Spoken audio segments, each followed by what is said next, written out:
buot nimong pasabot kanay imong giistorya mao mismo ang iimon sa Biblia. Di mo man imong gisulti karon, di ba? Sumala di mo nga ang reliyon way kaluwasan. Ang reliyon dili apil sa kaluwasan. So, mo na kung ipangita karon kay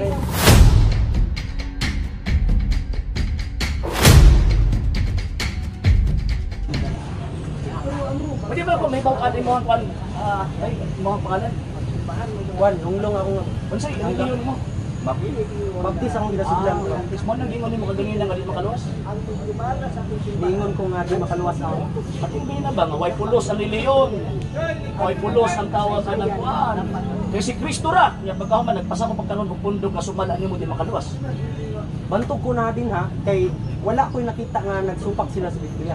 Kung makita na ko nga musupak sila, muhawa ko. Ano na sa kuha wala ko'y problema kung si purpose nimo. Sa kuha ba katong imong tindugan ba nga ako? Si Kristo lang ang makaluwas. Kunya pagkahuman walay reliyon. Pasakop ka diha. Sa pundok nga di makaluwas, biyain na oy.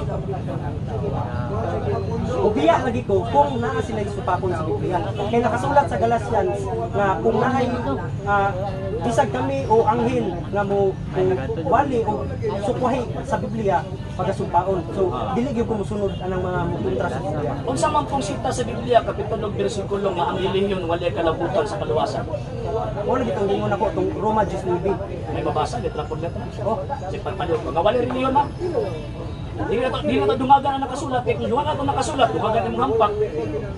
Ginoo.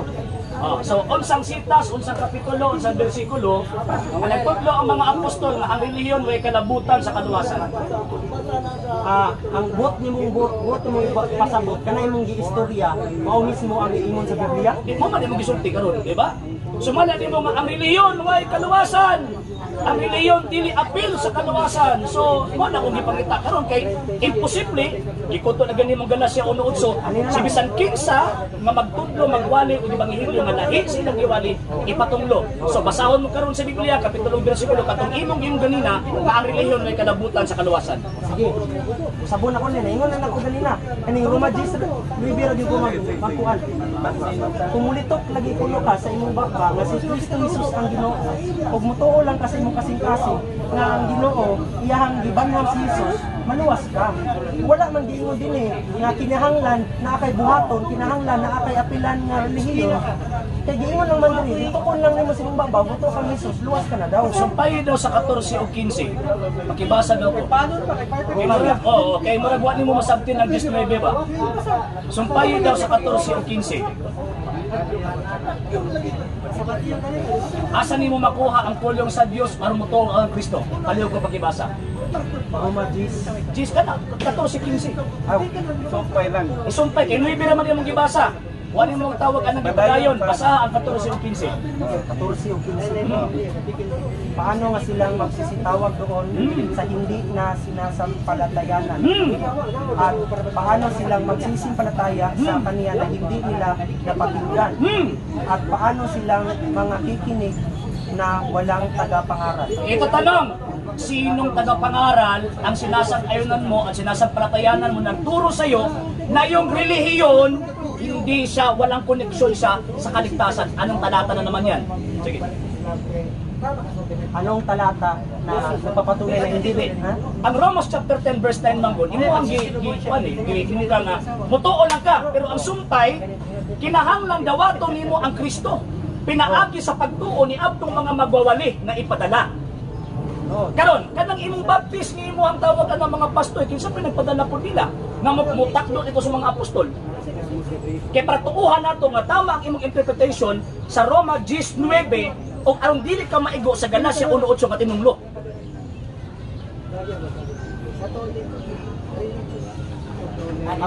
Kuan mo bot pasabot nimo kanang kinahanglan jud ang relihiyon. Ana. Ako mo tubag? Ako mo tubag siya? Okay. Simpre, oy kay ang relihiyon it is a system of faith and worship. Kung tawag ina na kay pagtuo, na kay pamaagi sa pagsimba, na kay pagtuo, na kay pamaagi sa pagsimba, mo nang imong relihiyon mabuto San Pablo 1 Timoteo kapitulo 3 verse 16. Si San Pablo mismo nagpasakop og relihiyon, kana pa nagpasabot nga aron maimpa siya kay nagpasakop siya. Way kalabutan sa kaluwasan ang relihiyon sa iyang pagtuo. Dili oy. Ang mga apostoles, ang tawag inang ang mga event, ang mga propeta kung ato nagpasakop sila relihiyon. Nga naman kay naay koneksyon sa kaluwasan. Kay pinaagi ni anang maong relihiyon gitudlo sa Dios. Episo kapitulo 3 versículo 10 ang iyang kaalam diya sa nagkalain-laing paagi. So kung naay magtudlo nga walay kalabutan ang relihiyon, so nagpasabot tat kamutong naigo nga giingon ni San Pablo nga matinunglo ning mga tawhanan kay nagwalit butang nga wala na mo gitudlo. Anin, ang ako naman kung gusto na kong ipasabot nga ang atoa lang kanang unsa ba nga dili ta mo salig sa tawo murag ana lang akong pasabot dili mo salig ta sa tawo kay tao manggod so dili ka salig dito lang sa tawag na sa tao ka dili gyud sa relihiyon murag ana so mali na gipangtudlo sa mga baptist sumala sa imong gipasakupan nga ang relihiyon dili makaluwas kay balik mo to tao ang imong unon na tao ra man to tama ang pasabot agingon nimo itudluan ko nga okay simple asa mga natakon na siya simbang sa baptist di ba oh instead of moto ta sa Biblia dito may hinuog ka sa mga tao niya ikaw pud imong ganina nga di ko mosalig sa tao nya karon nisalig ka sa ilang pagtuo sa Biblia man ko nakabasa o mo na akong ipangita karon unsang sita sa Biblia kapitulo bersikulo nga niingon ang mga apostol nga ang relihiyon way kalabutan sa kaluwasan. Wala ko mabasa. Oh, kinsa man nagtudlo nimo nga ang relihiyon ay kalabutan sa kaluwasan kay wa man kay mabasa sa Biblia? Ito ma'am. Nituo lang ko nga si Jesus lang ang makaluwas. Mo lang na ako. Wala ko problema nga si Jesus lang ang tawag nga makaluwas kay pagtuo ng mga Katoliko.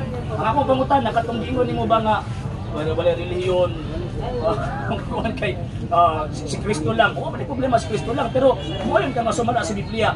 Ang kining iglesia gitukod ni Kristo si Kristo dili man nagulang.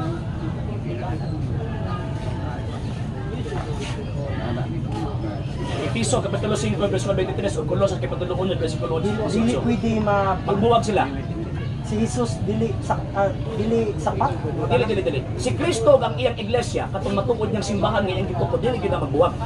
Sumala sa nakasulat sa balaang kasulatan. Wala ko ika-upat na. Okay, sige. At ato ang tawagan ng respeto ko.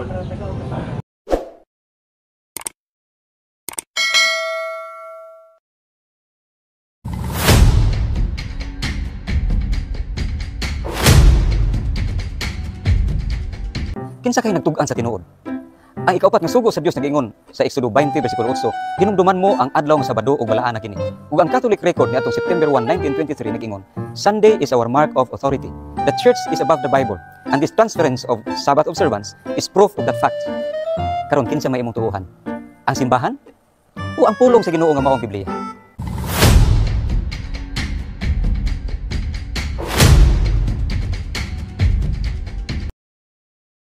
Dili magkasungi o magkasupag ang Santa Biblia o ang Santa Iglesia Katolika Apostolika Romana kaysa matagtudlo sa Santa Iglesia Katolika Apostolika Romana kini nagabase sa Santa Eskriptura o sa Santa Tradisyon. Kini gid pwede nga ibuwag nato ang Biblia o ang Apostolic Tradition nga naman kay di ta makasabot sa nakasulat sa balaang kasulatan. So kung pangutan-on ta asa man ta gitawag og motuo ta sa Iglesia Katolika Apostolika Romana nga diin iyang gitudlo ang insaktong pagpasabot ug pagpasabot mahitungod sa nakasulat sa balaang kasulatan.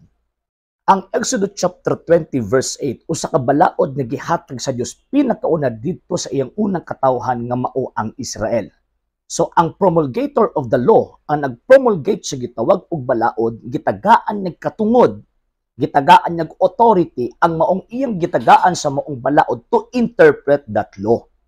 Og sa interpretation sa mga Hudyo kung atong tan-awon ang Exodus chapter 20 verse 8, ang counting of days nila magsugod sa unang adlaw sa ilahang gitawag og pagtrabaho.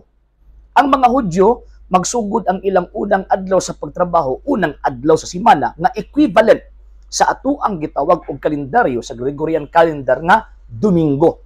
Mo na kung nato ang basahon ang balaang kasulatan, ang unang adlaw based sa Jewish concept o Jewish interpretation, ang unang adlaw maunang gitawag og adlawng Domingo.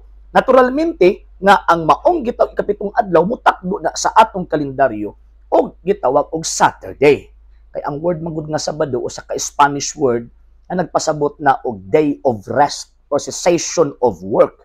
And sa religious concept, sa religious interpretation, mao na ang imuhang pag-dedicate sa adlaw para sa Ginoo. So ang maong gitawag og mga tawo kaniadto, ang unang katawan na gitagaan og maong gitawag og sugo, ilahang gi-interpret nga kining maong pagsimba sa Dios sa adlaw igpapahulay, musimba ta sa adlaw ikapito og tunong na sa kalendaryo sa mga Katoliko nga gitawag og Sabado. Pero it does not mean nga diha ra kutob. Ngano man kay again, mauna ang interpretation sa gitawag og mga Hudyo. Pero lahi man ang interpretation sa mga Kristiyanong Katoliko, diin kining iglesia ha, mao ang gitukod ni Kristong iglesia. Nga naman, kay ang word manggod nga Sabat, dili mahiktan. Dili mahiktan sa usa ka pangalan sa adlaw o sa panguna-una sa tao nga, mao ni ang ato ang gitawag adlaw nga Sabat. No. Nga naman, kay ang adlaw nga Sabat or ang adlaw igpapahulay, ang dapat mo interpret ni ana kadtong naay divine authority. Kinsa man ang naay divine authority sa Old Testament, ang mga Hudyo.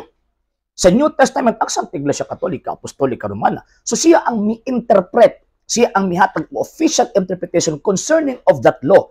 Nga naman kay ang maong gitawag sugo, gi-continue sa simbang Katolika based sa iyang Kristohanon or Christianhong gitawag og interpretation. Kaya dili pwede nga ang mga Kristiyano musulod gyapon sa pangunahuna or musunod gyapon sa pangunahuna sa mga Hudyo kay Kristiyanong pundok man eh. Kristohan ng iglesia man ato ang gipasakupan, dili man ang Judaism. So, therefore, ang iyang interpretation tama o insakto tungod sa hinungdan nga gi-interpret niya ang nakasulat sa balaang kasulatan based sa authority nga gihatod ni kauso nila na kanang maong adlaw nga igpapahulay nga sa mga Hudyo nitunong sa tuag gitawag og Saturday, gi-interpret sa iglesia gitukod ni Kristo nga kanang maong adlaw igpapahulay atuan ang i-celebrate sa unang adlaw sa semana kung diin ang Ginoong Jesucristo nabanhaw gikan sa gitawag og kamatayon og sagud ang Ginoo sa adlaw ipapahulay, di ba? So siya ang gitawag magbuot og sa dihang gisimba siya sa mga apostol adlaw Domingo, wa gyud mo reklamo si Kristo nga ayaw kayo simbahan kay dili karon adlaw Sabado or dili karon adlaw Saturday. No. So buti pasabot mitugot si Kristo sa maong gitawag og amendment.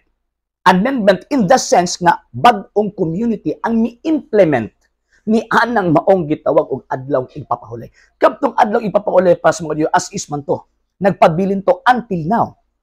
Og never ang Santa Iglesia Katolika Apostolika Romana gimanduan yang mga Hudyo, ala sige, tawag ining magpahulay mo sa unang adlaw semana. No, wala.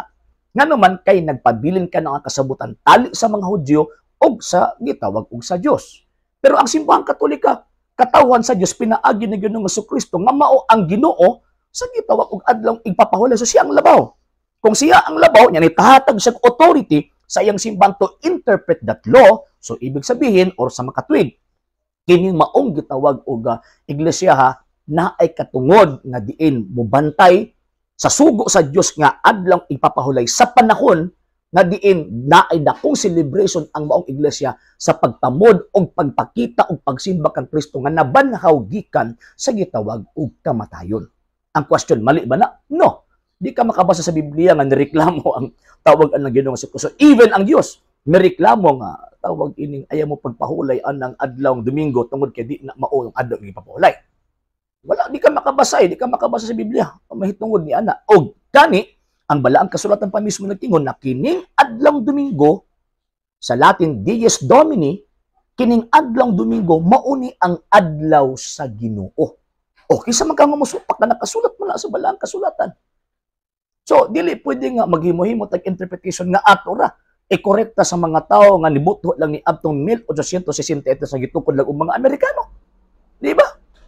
Ang Santa Iglesia Katolika Apostolika ang paminahon tungod kay kung musulti Iglesia Katolika Apostolika Romana, mauna ang Kristo nga misulti pinaagi sa iyang simbahan. Kasi sumapa ni Kristo, ang namati ninyo, namati nako, ang namati sa nagpadala ka nako. Ang nagsalikway ka ninyo, nagsalikway ka nako, ug nagsalikway sa nagpadala ka nako. Ephesians chapter 3 verse 10, pinaagi ni anang maong iglesia, mahibaw-an sa tanang mga pangulo sa kagamhanog kalangitan, ang kaalam sa Dios diha sa nagkalain-laing paagi. O kanang iglesia dili na ang Seventh-day Adventist. Nga naman kay ang Seventh-day Adventist kitukod man og mga Amerikano. So di gyud na may gipunting din sa balaang kasulatan. Kung dili ang gipunting anak katong iglesia nga mi existar pinaagi ni Kristo nga ni anang panahon na hangtod karong buhi ug kanang mga iglesia mao ang Santa Iglesia Katolika Apostolika Romana. Ko ang atong higala og the Catholic Register nga usa ka mantalaan kung tawag ining wala ko masayo. Nya pagkaman iyang ipakaon ang mga pulong sa the Catholic Register sa mga Katoliko nga mao daw kuno na ang pagtulunan sa Santa Iglesia Katolika Apostolika Romana. Actually, kung sila man gud ang magkutlog mga dokumento, duda ko eh. Magduda ko na ako'y reservation sa pag sila ang mag-quote og mga document. Nga naman tungod kay pag mag-quote sila mga dokumento, duhara ang naas kung una kung di na tiwason og basa, magbugna-mugna sa interpretation nga dili maoy pagsabot sa writer ni anang maong gitawag o nakasulat. Ang The Catholic Register, dili siya katisismo. Dili po siya dogma sa Santa Iglesia Katolika Apostolika Romana. So therefore, walay assurance of infallibility ang gipangsulti sa maong gitawag o basahon. Wala siya assurance. Ang atong tuuhan, ang atong katisismo, ang atong tuuhan, ang mga dogma sa Santa Iglesia Katolika Apostolika Romana. Okay. Ang The Catholic Register, ang giingon nga, Sunday is the mark of our authority. Kung may matag of our authority, half-truth na eh. Nga naman, wala mang giklaro. Ang simbahang Katolika, basta mo invoke og authority, naagin divine authority. Nga naman, kay kanang otoridad na gihuptan sa mga obispo, ilabi na ang Santo Papa, wala na nagupot, wala na gihatag gikan sa ordinaryong tao. No. Gihatag na mismo gikan ni Kristo. So pag mo declare ang Santo Papa na ang word nga divine authority. So sa quotation pa lang magduda nako. Number 2, katong iyahang giingon or gi-quote daw kanya kuno niya sa The Catholic Register nga that the church is above the Bible. Wala may pagtulunan ang Santa Iglesia Katolika Apostolika Romana nga the church is above the Bible. Wala oy. Baka kuning maong gitawag mga tawhana ang tudlo sa Santa Iglesia Katolika Apostolika Romana, the magisterium katong gitawag og the active infallibility or the church per se.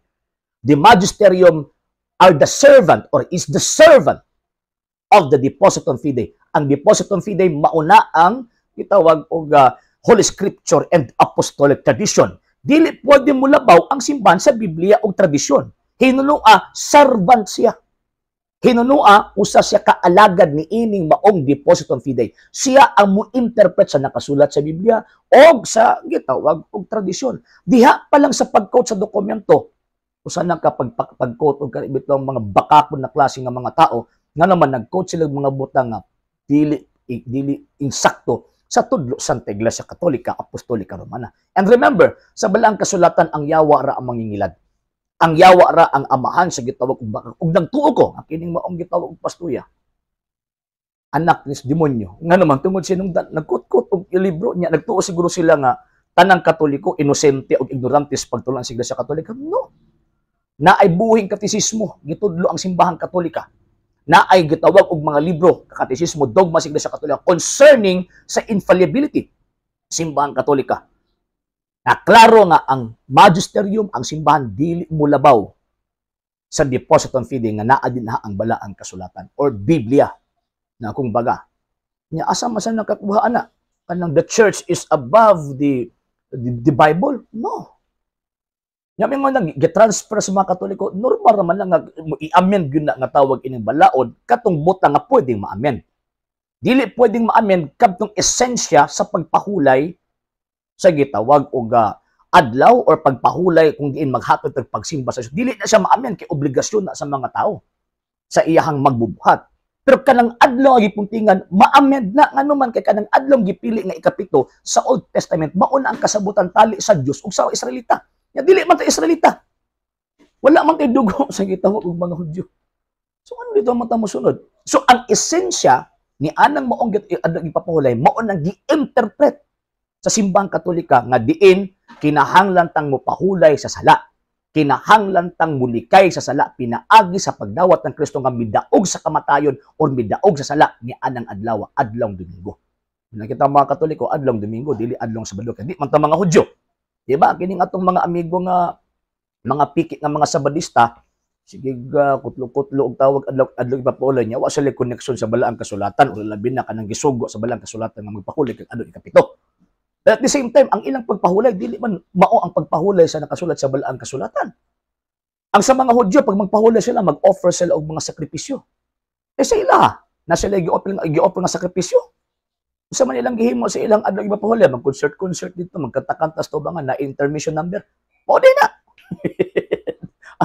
ang pagtuma sa aloy mapolay, wrong, mali. So mo na mga higala may isuon ang pangutana kinsa mi atong tuuhan, ang Santa Iglesia Katolika Apostolika Romana, kung mamulong siya ilabi ng pagtulunan sa Iglesia Katolika, pagtulunan ang Kristiyano, siya ang atong paminawon nganuman kay the church is the pillar and foundation of truth. Ang simbahan mao ang haligi o patukuranan sa kamatuoran. Musungagan ni kaani, buti pasabot ang nagamit nimo ang demonyo. So mo na mga sira. So kini atong higala nga pastoy, so gani ka nang magkutkut mo mga dokumento, siguruan ninyo nga di mo mga pakong. Mga pakong biya gyud mo ana. Nganuman kay dili biya tanang Katoliko ignorante nga pwede rin ilaron, pwede rin isod sa inyong bulsa. Ang mga Katoliko karon panahon na nagtuo na di na para sa unang dili rin mailad. So man magbanti-banti ta kay daghang kayong mga sulpot karon nga mga pastoy nga mangilad ginamit ang balaang kasulatan.